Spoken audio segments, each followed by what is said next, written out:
আমার যে মা বলিবার কেহ না,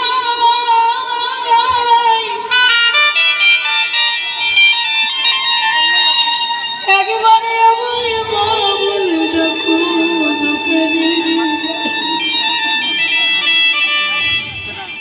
দোকানে মা বলে ডাকো।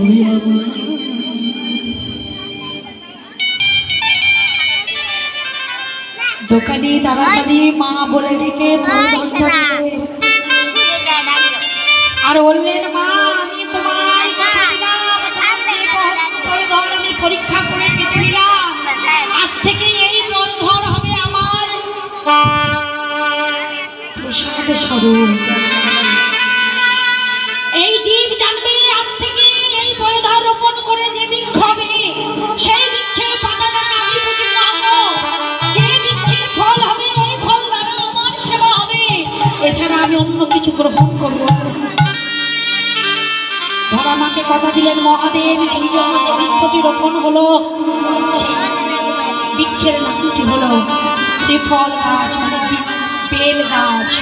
বেল পাতা না হলে আমার মহাদেব তো তুষ্ট হয় না, আর ওই শ্রীফল বেল না হলে আমার মহাদেব সেবা নেবে না। ধরাকে কৃপা করলেন, ধরা ঘরে এলেন, রন্ধন করলেন।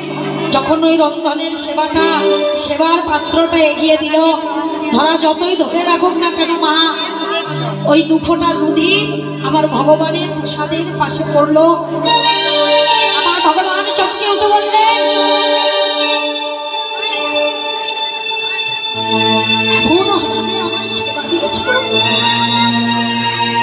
এমন ভাবে কেউ অতিথি সেবা দেয়? অসুচি অবস্থায় কেউ অতিথি সেবা দেয়?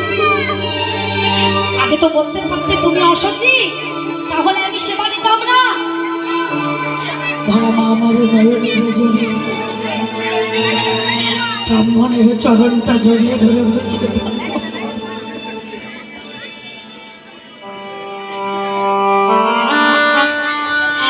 আমি অসুচি নই,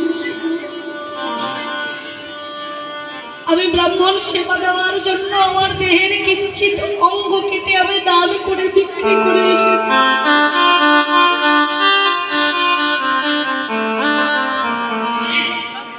এই দ্বাদশের প্রভাতে যদি আমি অসুচি থাকতাম, কখনো আমি ব্রাহ্মণ সেবা দিতাম না। ধরামা যখন ভগবানের চরণে ছাড় খেয়ে বললেন, ভগবান বললেন, তুমি যে তোমার পয়ধর দিয়ে আমায় বেঁধে রেখেছো মা,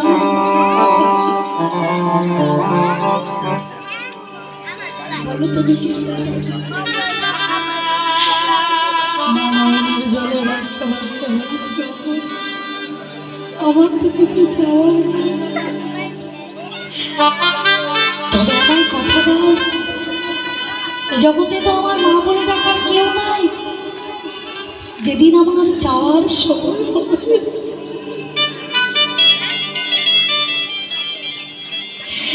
সেদিন যেন এই বদলে আমি কৃষ্ণ,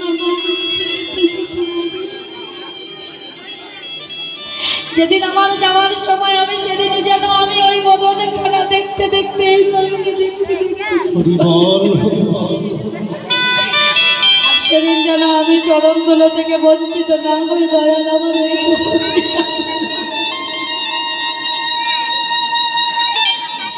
ধরা মাকে দেখে দে বলছে,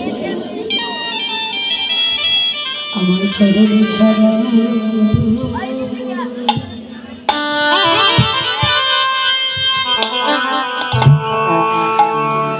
চরণে ছাড়া করো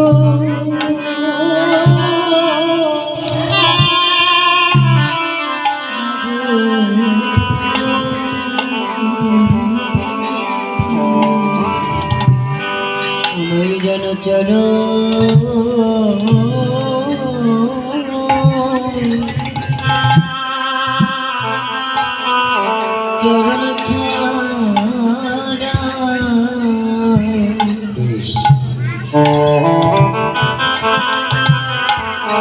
ছাড়া করো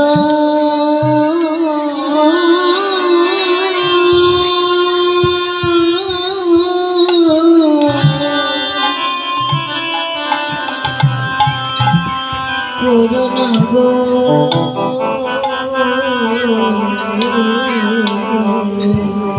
ও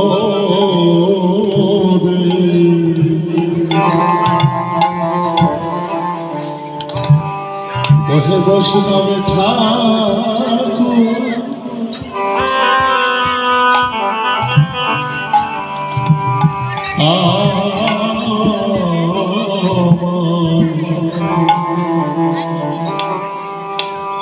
আমায় চরণ